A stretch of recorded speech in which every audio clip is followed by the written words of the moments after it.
Kıymetli dostlar, kanalımıza abone olmayı, videolarımıza yorum bırakmayı ve videolarımızı beğenmeyi ihmal etmeyiniz. İlginiz için teşekkür ediyorum.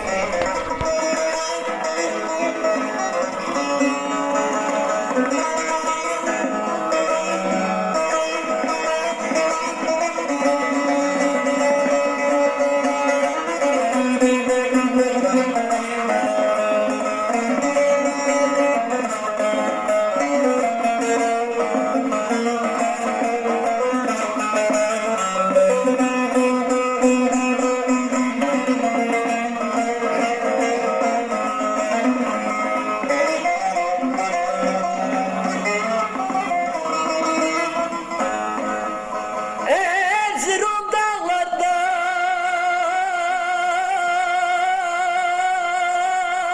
kar ile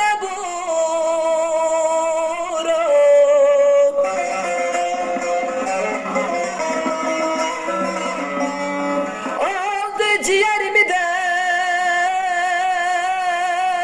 derdile verem.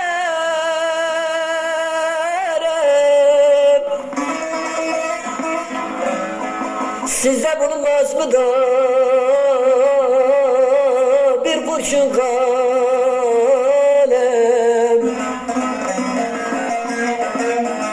Yazayım arzu halimi da yara gönderem.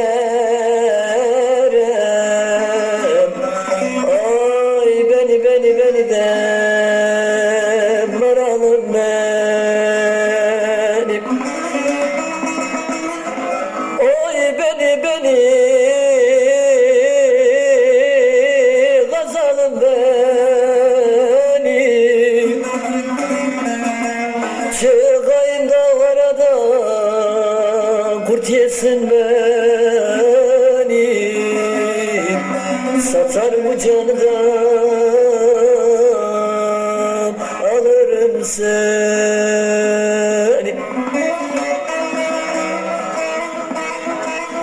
Erzurum dağlarına kara gidelim. Ayvadan ısandık, nara gidelim. Bu elin güzeli gönül eğlenmez. Gönül eğlenecek ile gidelim.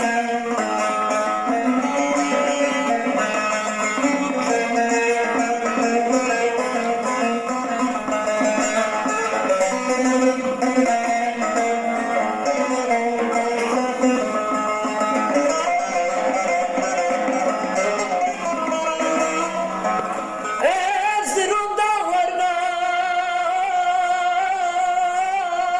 kadar gidelim.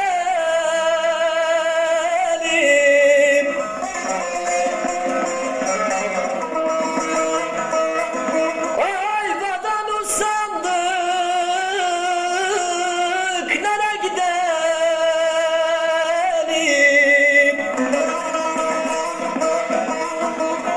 Bu elin güzeli gönül eylemez.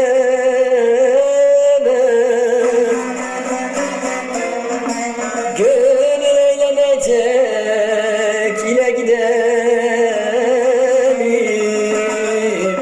Ay beni de maralım benim. Oy beni maralım benim.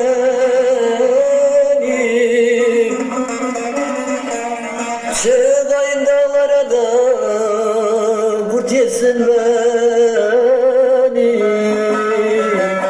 Satar bu canı da alırım seni.